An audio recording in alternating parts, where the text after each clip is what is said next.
Hello guys, तो मैं ले आया हूँ बॉडी बिल्डिंग की बहुत सारी नई अपडेट्स। आज की फर्स्ट अपडेट में हम बात करना चाहेंगे रमॉन डीनो के बारे में। तो रमॉन डीनो से रिलेटेड बहुत अच्छी अपडेट है। वो ये है कि पहले तो उन्होंने अपनी ये फिजिक अपडेट शेयर करी है, जिसमें आप देख सकते हो how incredibly diced he is looking और इनकी कंडीशन कितनी अच्छी लग रही है। प्लस वेस्ट गाइस, मतलब बिलीव नहीं होता इतनी स्मॉलर वेस्ट की लेके चल रहा है इतने अच्छे साइज पर। उसके बाद गाइस मैं ये बोलना चाहूँगा कि ये फिजिक इनको स्टेज पर भी दिखानी पड़ेगी। स्टेज पर अगर आप प्रेजेंट नहीं कर पाते अपनी फिजिक, तो जो हुआ आपके साथ आर्नोल्ड क्लासिक ओहायो में वही अब फ्यूचर में भी होना है। बिकॉज जीतेगा तो वही जो स्टेज पर अपनी फिजिक को उस तरीके से प्रेजेंट कर पाएगा, अपनी स्ट्रेंथ को दिखा पाएगा और वीकनेसेस को हाइड कर पाएगा। अभी रिसेंटली एक पॉडकास्ट हुआ था गाइस, वहाँ पर रमॉन डीनो से पूछा गया कि भाई आर्नोल्ड क्लासिक ओहायो में तुम्हारे साथ ऐसा क्या गलत हुआ कि इतना अच्छा मोमेंटम लेके चल रहे थे तुम पिछले 1.5 साल से, तुम आर्नोल्ड क्लासिक ओहायो जीत नहीं पाए, व्हाट वेंट रॉन्ग। तो यहाँ पे रमॉन डीनो ने काफ़ी डिटेल में इस चीज़ को बताया। उन्होंने कहा कि क्रिस असीतो से मैं ट्रेन हो रहा हूँ, राइट, और क्रिस असीतो की मॉम की डेथ हो गई थी बिल्कुल आर्नोल्ड क्लासिक ओहायो के टाइम पर। तो इस तरह से हम कम्युनिकेट नहीं कर पाए, एक बहुत ज़्यादा डिफरेंस क्रिएट हुआ दोनों की बातचीत में, डिस्टेंस आ गया क्योंकि क्रिस असीतो वॉज नॉट अवेलेबल और रमॉन को भी सही नहीं लग रहा था बार बार उनको रीच आउट करना इस सिचुएशन में जब he had face such a big loss. और इसी चीज़ ने बहुत ज़्यादा इम्पैक्ट करा उनकी प्रेप को और इसी रीज़न से वो स्टेज पर उस तरह से अपनी फिजिक को नहीं ला पाए। इसके अलावा गाइस रमॉन से एक बहुत इंपॉर्टेंट क्वेश्चन जो आई थिंक हम सबका क्वेश्चन है वो पूछा गया कि भाई अपनी पोजिंग पे व्हाई डोंट यू वर्क। आपको हमेशा यही फीडबैक मिलता है, कॉन्स्टेंटली मिलता जा रहा है पिछले 3 साल से कि आपको अपनी पोजिंग इंप्रूव करनी होगी, पोजेस होल्ड करने होंगे, why don't you do that. आप उस चीज़ पे काम क्यों नहीं करते हो? और ये तो पता है ना, क्योंकि सबके सामने बोला जा रहा है, बार बार जजेस फीडबैक दे रहे हैं। तो इस बारे में रमॉन डीनो ने सिर्फ ये बताया कि भाई उनके साथ पूरी एक टीम वर्क कर रही है और हमने भी देखा कि जब भी वो ट्रेन कर रहे होते हैं ना, बहुत सारे लोग उनके अराउंड होते हैं जो उनके साथ ट्रेन कर रहे होते हैं या फिर उनको गाइड कर रहे होते हैं। Chris Aceto is a trainer, right, coach है उनके। उसके अलावा लेकिन ब्राज़ील में ही इज़ नॉट ऑलवेज अवेलेबल, उनके दूसरे क्लाइंट्स भी हैं। लेकिन रमॉन डीनो जब भी ट्रेन कर रहे होते हैं उनके साथ हमेशा 3 4 5 लोग होते हैं, हमेशा आपको उनके वीडियो में दिख जाएंगे और यही उनके लिए प्रॉब्लम क्रिएट करते हैं। रमॉन डीनो ने बताया कि हमेशा ना पोजिंग प्रैक्टिस करते में, कुछ भी चीज़ करते में हर बंदा एक अलग एडवाइस देता है और बहुत सारी जब एडवाइस हो जाती है, कोई कहता है इस तरह पोस्ट करो, कोई कहता है इस तरह पोस्ट करो, और ये चीज़ स्टेज पर आकर एक कन्फ्यूजन क्रिएट कर देती है मेरे लिए। तो मैं उस तरीके से अपनी फिजिक को फ्लॉन्ट नहीं कर पाता, उस तरीके से अपनी फिजिक को प्रेजेंट नहीं कर पाता, क्योंकि मेरे दिमाग में सब चीज़ें चल रही होती हैं कि इस तरह करना है, इस तरह करना है, और फिर वो चीज़ अच्छे से नहीं हो पाती। लेकिन अब मैंने इसको एज अ फीडबैक लिया है, मैं समझ गया हूँ इस चीज़ को और अब से मैं और किसी से नहीं बल्कि क्रिस से कम्युनिकेट करूँगा, यानी कि क्रिस असीतो से, और उनसे ही पता करूँगा कि मुझे किस तरीके से प्रोसीड करना है, क्या क्या चीज़ें करनी है, क्या क्या चेंजेस लाने हैं अपनी फिजिक में और अपनी पोजिंग में स्पेशली, बिकॉज पोजिंग का मैंने कई बार सुन लिया है। तो ये चीज़ गाइस रमॉन डीनो को बिल्कुल क्लियर हो चुकी है। उन्होंने पॉडकास्ट में भी बताया he is very well aware कि पोजिंग से फ़र्क पड़ रहा है, क्योंकि हर कोई क्वेश्चन पूछता है इस तरह के और इनसे पूछेगा क्वेश्चन। तो अब देखते हैं रमॉन डीनो इस चीज़ पे कैसे काम करते हैं। बट एक चीज़ तो है गाइस, रमॉन यहाँ पर काफ़ी डिसऑर्टन दिखे, काफ़ी हर्ट दिखे और होने वाली बात भी है। लाइक 2 महीने पहले तक गाइस रमॉन डीनो को सबसे बड़ा चैलेंजर समझा जा रहा था, एक मोमेंटम लेके चल रहे थे बहुत ही strong, and now the hype train has stopped. इनकी हाइप ट्रेन रुक गई है और किसने रोका? वेस्ली विजर्स ने, या फिर इन्होंने खुद ने अपनी पोजिंग के जरिए। आप कुछ भी बोल सकते हो, but this is how this division is. ये डिवीजन है ही ऐसा गाइस। मतलब आपने देखा टेरेंस रफिन 2 साल कितने रेलेवेंट रहे, जब वो सेकंड पे आ रहे थे everybody was talking about him, हर किसी को उनमें सिर्फ पोटेंशियल और पोटेंशियल ही दिखता था। उसके बाद जब उन्होंने एक बार अपनी प्लेसिंग नीचे गए, nobody is talking about him, कोई उनमें पोटेंशियल नहीं देखता और वो अपनी प्लेसिंग को अब उस तरह से ऊपर कर ही नहीं पा रहा है। 2 साल से ही हैज़ बीन ट्राइंग। अब देखो यही चीज़ रमॉन डीनो के साथ हुई है अभी पहली बार। 2 साल से he was also on hype train, अच्छी तरह से परफॉर्म कर रहे थे, क्रिस के बिल्कुल बाद आ रहे थे। एक शो हारे ये सिर्फ, दूसरे शो में ये गायब हो गए और उसके बाद क्या हुआ? Nobody is talking about him. हर कोई ना इनको अब वैसे थ्रेट नहीं देख रहा, बहुत कम लोग इनके बारे में बात कर रहे हैं, हर जगह वेस्ली हो रहा है। यही होता है और आई थिंक वेस्ली के साथ भी यही होगा फ्यूचर में। बट क्लासिक डिवीजन है ही ऐसा गाइस, मतलब जब तक क्रिस है ना, जब तक कोई एक दूसरा चैंपियन हमें नहीं मिलता, जो कि मुझे नहीं लगता क्रिस के टाइम पीरियड में हमें मिलने वाला है, बट जब तक हमें नहीं मिलता ऐसे ही हाइप जाती रहेगी क्लासिक फिजिक में, क्योंकि एक से एक एथलीट एक से एक फिजिक लाते हैं। तो आप किस किस को देखोगे और किस किस को याद रखोगे? जो चढ़ेगा आप उसी की बात करोगे। तो एनीवेज चलते हैं नेक्स्ट अपडेट पर, जो कि है माइलोस और सैमसन के बारे में। तो गाइस सैमसन डॉटर तो इस वक्त हर किसी बंदे से हेट ले रहे हैं, बहुत ज़्यादा हेट ले रहे हैं, हर किसी से बहुत ज़्यादा क्रिटिसाइज हो रहा है। हर बंदा फिटनेस इंडस्ट्री का जो बड़ा नाम है सब इनको बैश कर रहे हैं बुरी तरीके से, for all the right reasons. अब वो राइट रीजंस क्या हैं? वो ये हैं गाइस, सैमसन ने जो कहा था कि लास्ट के 2 शोज़ में, यानी कि आपका हो गया प्राग प्रो, रोमानिया प्रो, उनकी वाइफ ने उन्हें ट्रेन करा था, जिस बात ने हर किसी को बहुत इंपैक्ट करा। बिकॉज माइलोस उन्हें उस वक्त ट्रेन कर रहे थे, उनके साथ थे, और उसके बाद आपने क्रेडिट किसे दे दिया? पूरी तरीके से अपनी वाइफ को। ठीक है आपकी वाइफ ने करा, बट आप एक कोच के अंडर काम कर रहे हो, आपने सीधा आके बोला कि भाई मुझे तो ये ट्रेन कर रही थी, एंड उसके लिए आपने पोस्ट भी डाले, एवरीथिंग यू डिड। उसके बाद आर्नोल्ड क्लासिक ओहायो में तो इस बात से माइलोस बहुत ज़्यादा डिसहार्टन लगे। कई सारे पॉडकास्ट उन्होंने अटेंड करे और ये बात कई बार निकली, कई बड़ी लेजेंड्स ने बोली कि कितने सारे शोज उन्हें माइलोस ने जितवाए हैं, कितना बड़ा उन्हें बना दिया है, मतलब मिस्टर ओलंपिया में 3rd प्लेस पर लाके खड़ा कर दिया। आर्नो क्लासिक ओहायो जिता दिया लास्ट ईयर निक वॉकर के सामने। किसकी कोचिंग के अंडर हुआ ये? माइलोस के, राइट। इस साल भी आई थिंक 5-6 शो खेले, उसमें से 3-4 तो इन्होंने जीत लिया ऑलरेडी। और नाम और क्रेडिट किसका? पूरी तरीके से वाइफ का, कि वाइफ ट्रेन कर रही थी प्राग एंड रोमानिया, जबकि उस टाइम पर ये माइलोस के साथ थे। एंड इस सब के बाद guys, you know how it ended, किस तरह से इन्होंने एंड करा सैमसन ने।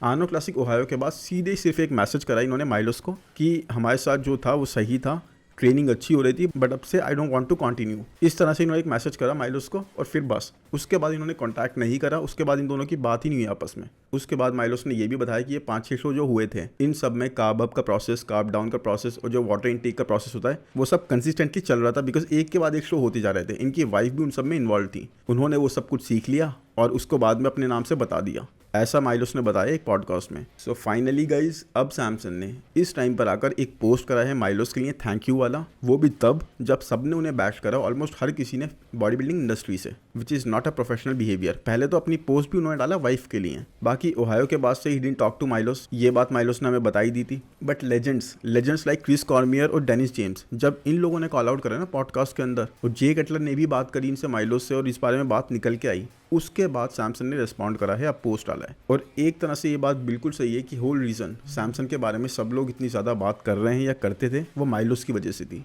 माइलोस ने एक्चुअली में उनको हेल्प करी है इतनी ज़्यादा अच्छी फिजिक करने में, इतना नाम करने में। पूरा एफर्ट्स माइलोस के अभी तक, उनकी गाइडेंस के अंदर ही has become what he has become. Milos ने बल्कि एक चीज़ ये भी बताई कि सैमसन ने इतना ज़्यादा हार्डवर्क नहीं करा जैसे लोग बोलते थे, इतनी ज़्यादा कंडीशन और शेडिड वो नहीं आ पाते। इसके पीछे एक रीज़न ये भी है कि बिकॉज वो इतना ज़्यादा कार्डियो नहीं करते थे। अब माइलोस ने यहाँ पे ये रिवील करा कि हार्डी की रूटीन में अभी तक ये है कि वो जब भी प्रेप कर रहे होते हैं 3-3 घंटे कार्डियो करते हैं, जबकि सैमसन 1 घंटे मैक्स टू मैक्स 1.5 घंटे, उससे ज़्यादा कार्डियो नहीं करते even when he is told. इसका मतलब ये नहीं है सैमसन कम एफर्ट्स देते हैं, बट सैमसन उस तरह से सफ़र नहीं करना चाहते। और ये एक रीज़न बताया उन्होंने कि उस तरह से वो कंडीशन नहीं हो पाते, उनके ग्लूट्स उस तरह से डाइस्ड फाइब्रस नहीं हो पाते। तो माइलोस ने ये सारी चीज़ें रिवील करी, लेकिन वो अभी भी बहुत सारी चीज़ें मुझे लग रहा है बचा रहे हैं, because he wants to keep the respect. तो वही चीज़ है। बाकी सैमसन ने जो करा वो मुझे भी थोड़ा तो अजीब लगा मैन, कि आपको एक बंदे ने स्टार्ट से लेके बिल्कुल हाथ पकड़ के कहाँ से कहाँ पहुँचा दिया, आपको बिल्कुल टॉप पे पहुँचा दिया, टॉप 3rd बॉडी बिल्डर बना दिया। उसके बाद आप क्रिएट दे रहे हो अपनी वाइफ को, उस टाइम पे स्पेशली जब आप उनके साथ ट्रेन कर रहे हो। चलो आर्नो क्लासिक यूके तो समझ में आता, आपने पहले ही बता दिया था कि मुझे ट्रेन ये करेंगी, बट ओहायो के टाइम पे आपकी वाइफ आपको ट्रेन कर रही है, जबकि माइलोस आपके साथ में, आपके कोच आपके साथ में, तो ये तो एक बहुत ही गलत चीज़ आएगी ना कि ही वॉज नॉट केपेबल। तो ऐसी चीज़ बहुत ज़्यादा हुई और ये चीज़ बहुत ज़्यादा बैश करी गई। बाकी अब माइलोस के पास है बहरूस तबानी, उनकी दी ओनली डार्क हॉर्स, जो कंडीशन भी आते हैं, जो फाइब्रस भी आते हैं, जो हार्ड साइड पे भी आते हैं हमेशा, जिनको अच्छे से वो हमेशा स्टेज पे लेके आ पाते हैं। तो अभी माइलोस ने एक गुड न्यूज़ दी बहरूस के बारे में कि जर्मनी का वीज़ा उनको मिल गया है और स्पेन और इटली का वीज़ा भी मिलने के बहुत ज़्यादा चांसेस हैं इसके बाद, और इसीलिए he will compete at both of the places. Dubai pro में भी हो सकता है ये कम्पीट करें। माइलोस ने बहुत ज़्यादा इस बारे में बात करी है, तो देख लो आप। दुबई शो के बारे में तो मैं बात कर ही चुका हूँ कि ऑलरेडी स्टैक्ड होने लगा है लाइनअप, बिकॉज $100,000 का जो प्राइज मनी रखा है और फर्स्ट टाइम में ओपन डिवीजन आ रहा है, तो हर कोई ये भी चाहेगा कि फर्स्ट शो यहाँ पर जीत के मैं हिस्ट्री बना दूं, और दूसरा इतना अच्छा चेक। तो बहरूस हमें वहाँ कम्पीट करते हुए तो दिख ही जाएंगे, ये तो पक्का है, क्योंकि माइलोस ने इस बारे में अभी से ही बात कर दी है। एंड डोंट फॉरगेट गाइस, किस तरह से सैमसन डॉडा के सामने बहरूस खड़े रहे थे, किस तरह से टो टू टो कई पोजीशन में उन्होंने बैटल दी थी सैमसन को। सो आप समझ लो किस कदर केपेबल है ये बॉडी बिल्डर। सो इस हिसाब से अगर देखें, जिस हिसाब से इन्होंने कंट्रीज बताई हैं, तो 13, 14 एंड 19 वीक्स इस तरह से अभी आउट हैं। लेकिन बात वही है कि ये सब जीतने के बाद गाइस, बाद में यूएस का वीज़ा भी मिल जाए तब है मजे की बात, नहीं तो फिर वही है, इस साल भी तीसरी बार ये मिस्टर ओलंपिया नहीं कम्पीट कर पाएंगे। बाकी माइलोस का फुल फोकस इस वक्त अब बहरूस पे, कहीं कोई डिस्ट्रैक्शन नहीं है। पहले वो सैमसन पे जिस तरह फोकस कर रहे थे, जिस तरह उनका टारगेट था, हमेशा वो उन पे ध्यान देते थे, उनके बारे में ही बात करते थे, उनको ही प्रमोट करते थे। अब I think tides will change. अब आई थिंक वो बहरूस के बारे में इसी तरीके से बात करेंगे हर जगह पर, और बहरूस में कैपेबिलिटी है मैन, अगर उनको स्टेज पर लाया जाए, किसी तरह से मिस्टर ओलंपिया पहुंचा दिया जाए, एब्सोल्युटली मैं बिलीव करता हूँ टॉप 8, टॉप 7 वो क्रैक कर लेंगे। जिस तरह से उनका पैकेज है, जिस तरह से ही वर्क्स हार्ड, और जिस तरह से वो कंडीशन आते हैं गाइज, हमेशा पूरे डाइस्ड आते हैं वो, बिल्कुल फाइब्रस और ग्लूट्स तक उनके बिल्कुल कंडीशन होते हैं। तो वही है गाइज एम्प्रो क्लासिक में अब हमें क्रीजो और बहरूस एक साथ आमने सामने दिखेंगे, तो क्रीजो के लिए चीज़ें बहुत ज़्यादा डिफिकल्ट हो जाएंगी, क्योंकि बहरूस कोई छोटे मोटे बॉडी बिल्डर नहीं है। He knows how to come in condition and he has really good amount of muscle. तो क्रीजो के लिए चीज़ें सच में इतनी आसान नहीं होने वाली। बाकी अब अगर हम बात कर ही रहे हैं क्रीजो की, तो चलते हैं नेक्स्ट अपडेट पर। क्रीजो का अभी एक ऑफ सीजन कंप्लीट हुआ है, again he is looking very massive, बहुत ज़्यादा मसल मास इनके फ्रेम पे ऑलरेडी थी, ऑफ सीजन लेके ये और ज़्यादा ऐड कर देते हैं। बट आई थिंक जो इनको करना चाहिए गाइज, अब इनको चाहिए चेंज करना अपने कोच को। यस, इनके कोच ने इनके साथ बहुत अच्छे से काम करा है, इनको बहुत ज़्यादा इंप्रूव करा है, एंड दोनों ने प्रूव करा है ओलंपिया में इस साल के क्रिजो कितने ज़्यादा कंडीशन आ सकते हैं, कितने ज़्यादा वो क्रिजो को डाइस ला सकते हैं। But with that said I think अब ये टाइम है दूसरा ऑप्शंस को देखने का कि क्रिजो और किस किस को चूज़ कर सकते हैं, किसके साथ वर्क कर सकते हैं और क्या क्या चेंजेस कर सकते हैं, जो कि क्रिजो को बताएं what he needs to hear, not what he wants to hear. Anyways guys, Krizo इस वक्त प्रिपेयर कर रहे हैं एम्प्रो क्लासिक में, जहां पर बहरूज तबानी भी होंगे उनसे बैटल करने के लिए। तो मुझे नहीं लगता क्रिजो इस बार फर्स्टली शो में क्वालिफाई कर जाएंगे, बिकॉज अब तक उनका सामना अच्छा एथलीट से हुआ है और वो क्वालिफाई कर जाते थे। बट बहरूज तमानी मैं उनको बिल्कुल स्ट्रांग कंपेटिटर समझता हूँ, और मैं क्रिजो से तो बहुत स्ट्रांग समझता हूँ, बिकॉज क्रिजो अपने मिड सेक्शन को ट्रेन नहीं करते मैन, बिल्कुल वहाँ उनकी वीकनेस बहुत ज़्यादा हो जाती है। और दूसरी चीज़, जिस तरह हमने अभी तक शोज़ में देखा है, जजेस बहुत ज़्यादा पोजिंग करवा रहे हैं, क्रिजो को उसकी आदत नहीं है। 1-2 राउंड के बाद क्रिजो हाफ हाफ करते रहते हैं, उनको प्रॉब्लम होती है। He needs to work on that, और इसके लिए उन्हें अब क्रिजो को कोच चेंज करने ही होंगे, दूसरे कोच के साथ पोजिंग की भी प्रैक्टिस करनी होगी, अपनी वीकनेसेस पर काम करना होगा, और एक्चुअल में जहाँ पर रिक्वायर्ड है वहाँ पर मसल मास ऐड करनी होगी। बाकी क्रिजो ने भी रिसेंटली कोलैबोरेट करा था रूबियल मॉस्केरा के साथ, यानी कि नेक्स्टजिला के साथ। ये कोलैबोरेशन ऐसा था जिसके बारे में हमने कभी बोला नहीं, लेकिन हमें हमेशा से देखना था। 2 फ्रीक्स एक साथ, 2 मैसिव बॉडी बिल्डर्स एक साथ ट्रेन करते हुए। बट आपको एक फन चीज़ पता है, अभी जब लास्ट में आई थिंक रोमानिया प्रो या प्राग प्रो में दोनों ने एक साथ में कम्पीट करा था, जहाँ पे सैमसन डॉडा जीते थे और क्रिजो सेकंड आए थे, वहाँ पे शो होने के बाद में क्रिजो से पूछा गया इनके बारे में, रूबियल के बारे में। तो क्रिजो ने पता है रूबियल के बारे में क्या बोला, कि मुझे उनकी फिजिक पसंद नहीं है, बहुत ही डिस्प्रपोर्शनेट सी है। अब देखो उनके साथ ही ट्रेन कर रहे हैं, शायद नेक्स्टजिला ने ना इनकी नेक पकड़ ली, तभी ये इतने शरीफ बन के ट्रेन कर रहे हैं। बाकी जोक्स असाइड, बात यह है कि दोनों अभी एक ही स्पॉन्सर के अंडर हैं, क्योंकि रूबियल मॉस्केरा को भी साइन कर लिया है क्रिजो के स्पॉन्सर ने, तो एक स्पॉन्सर के अंदर है, इसलिए साथ में ट्रेन कर रहे हैं, और कोई रीज़न नहीं है इसके पीछे। बट यही है ब्यूटी गाइज आपकी बॉडी बिल्डिंग की, कि कई सारी चीज़ें ना ऐसी हो रही होती हैं जो आपको लगता है कि ये दोनों कभी साथ में नहीं आ पाएंगे, साथ में हमें दिख नहीं पाएंगे, बट उसके बाद देखो स्पोर्ट है, प्रोफेशन है, इसीलिए ये लोग साथ में हो जाते हैं। कई बार स्पॉन्सर की वजह से, कई बार प्रमोटर्स की वजह से इन लोगों को साथ में आना पड़ता है, और वहाँ पर ये लोग अपना प्रोफेशनलिज्म दिखाते हैं। ये नहीं है कि वहाँ पर भी इनके लड़ाई झगड़े चल रहे हैं या फिर। और आई थिंक क्रिजो ने जो भी बोला इनकी फिजिक के बारे में, क्रिजो ने ऐसा नहीं बोला कि ये ख़राब है, क्रिजो ने इनकी फिजिक के बारे में बात करी, एक पर्सन के बारे में बात नहीं करी। और आई थिंक फिजिक को कोई भी अपनी ओपिनियन रख के क्रिटिसाइज कर सकता है, हम भी करते हैं, आप भी करते हो। तो वो एक जनरल चीज़ थी, वो एक पर्सन के बारे में नहीं थी, उस चीज़ को बिल्कुल पर्सनल तो नहीं लेना चाहिए और उस पर वर्क करना चाहिए। बाकी निक वॉकर, मतलब पता है गाइस, अभी निक वॉकर ने ये भी बोला था रिसेंटली जब लास्ट शो हुआ था इनका, कि नेक्स्टजिला को क्रिजो के ऊपर प्लेस करना चाहिए था because of the conditioning he brought. तो बात तो सही है, कंडीशनिंग जो लेके आए थे नेक्स्टजिला बिल्कुल ही स्टनिंग सी लेके आए थे, और Nick in fact likes his physique. But क्या ये चीज़ निक तब भी बोलेंगे जब निक के सामने होंगे नेक्स्टजिला, क्योंकि अब ये दोनों बीस्ट, ये दोनों फ्रीक्स एक दूसरे के आमने सामने आने वाले हैं बहुत ही जल्दी। न्यूयॉर्क प्रो में 9 वीक्स आउट हैं ये दोनों, तो वहाँ देखने में मज़ा आएगा कौन किस पे भारी पड़ता है, किस तरह के ये लोग पोजिंग करते हैं, किस तरह से एक दूसरे से कम्युनिकेट करते हैं। बट शो तो बहुत एक्साइटिंग हो, ये तो पक्की बात है। अब चलते हैं चलो नेक्स्ट अपडेट पर, जो कि रीगन ग्राइम्स की। तो रीगन ग्राइम्स अब प्रेप मोड में आ चुके हैं, इनका ऑफ सीज़न कंप्लीट हो गया, एंड आई थिंक रीगन वो पहले बॉडी बिल्डर हैं इस सीज़न के जिन्होंने इस बार बहुत ही अच्छा रीबाउंड फेज का मज़ा लिया है। मतलब इन्होंने जिस तरह से लास्ट सीज़न में अगर मैं बताऊं आपको, तो 300 पाउंड तक पहुंचने में इनकी जान निकल गई थी, बहुत मुश्किल हो रही थी इनको 300 पाउंड तक पहुंचने में। बट अभी रीबाउंड फेज जैसे स्टार्ट हुआ तो ये इजीली 300 पाउंड के ऊपर ऑपरेट कर रहे हैं, इतने अच्छे से इनकी बॉडी ने बैक मारा है। तो काफ़ी अच्छी बात है, काफ़ी अच्छी मसल मास है, काफ़ी अच्छा एस्थेटिक है। इनके बारे में तो तारीफ आप जानती हो, जे कटलर कई बार कर चुके हैं, कई बार पॉडकास्ट इनके साथ कर चुके हैं वो। इवन निक वॉकर ने भी ये बोल रखा है कि इनकी फिजिक में हर वो बात है जो इनको टॉप पे ले जाए। इनका स्ट्रक्चर बहुत ही स्ट्रांग है, इनका फ्रेम बहुत ही स्ट्रांग है, बट ये उस तरह से बस हार्डवर्क नहीं करते, कंडीशन नहीं ला पाते। लास्ट ईयर ही प्लेस्ड हिज बेस्ट, अपने बेस्ट इन्होंने प्लेस करा है मिस्टर ओलंपिया में लास्ट ईयर, लेकिन क्या इस बार ये कर पाएंगे? लोग तो उसे फ्लूक ही बोल रहे हैं, बिकॉज बहुत सारे कंपेटिटर, बहुत सारे एथलीट्स नहीं थे।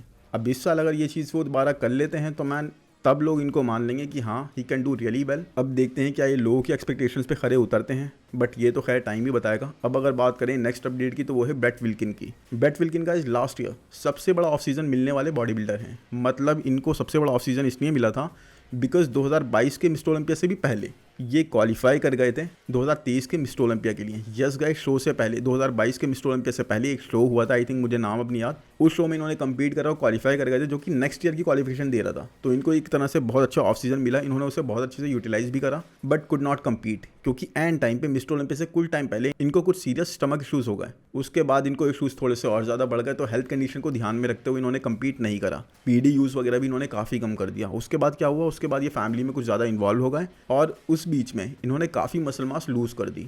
But looks like muscle memory work कर रही है, अभी से दोबारा ये रीगेन कर रहे हैं और इस वक्त 270 पाउंड्स के आसपास ये ईजिली ऑपरेट कर रहे हैं। इन्होंने बताया कि मैंने अपने मील्स इंक्रीज करके 6 मील्स अ डे कर दिए, तो मैं ईजिली बहुत अच्छे से खा पा रहा हूँ। कोई मुझे ऐसा स्टमक इशू नहीं हो रहा, कोई इंडाइजेशन इशू नहीं हो रहा, और मैं बहुत अच्छे से अपनी फिजिक को इस वक्त 270 पाउंड्स के ऊपर मेंटेन कर पा रहा हूँ। तो अब अप्रैल में इनकी गेस्ट पोजिंग है और उसके लिए एक छोटी सी प्रेप करेंगे ये, और उसके बाद गाइस, और इस बार जो प्रेप होगी वो होगी मिस्टर ओलंपिया में क्वालिफाई करने के लिए, एक शो के लिए। तो देखते हैं, मैट इन हिज कॉर्नर, मतलब मैट जॉनसन इनके साथ हैं, तो कंडीशन और इनके किसी चीज़ पे भी डाउट नहीं कर सकते। मतलब मेरे हिसाब से गाइस, हैनी रैमबोर्ड के बाद इस टाइम का अगर कोई अच्छा कोच है तो वो है मैट जॉनसन, जो हमेशा अपने एथलीट्स के साथ प्रूव कर रहे हैं। जब भी उनके एथलीट्स आते हैं या तो टॉप पे आते हैं या बिल्कुल टॉप के पास आते हैं। कंडीशन में कभी कोई क्वेश्चन नहीं होता, कोई डाउट नहीं होता। उसके बाद एक क्रिस असीतो आ जाते हैं। बहुत सारे कोच है गाइस, लेकिन मैं समझता हूँ सेकंड पर मैट जॉनसन को इस टाइम पर। बाकी देखते हैं ब्रेड किस तरह से हमें गेस्ट पोजिंग में दिखते हैं, उससे हमें आइडिया लग जाएगा कितनी मसल मास इन्होंने रीगेन कर ली है और कैसा रहेगा इनको क्वालिफाई करने का सफर इस साल के मिस्टर ओलंपिया के लिए। बाकी आई होप ये वीडियो आपको पसंद आया होगा। पसंद आया है तो प्लीज़ यार जल्दी से लाइक कर दो वीडियो को,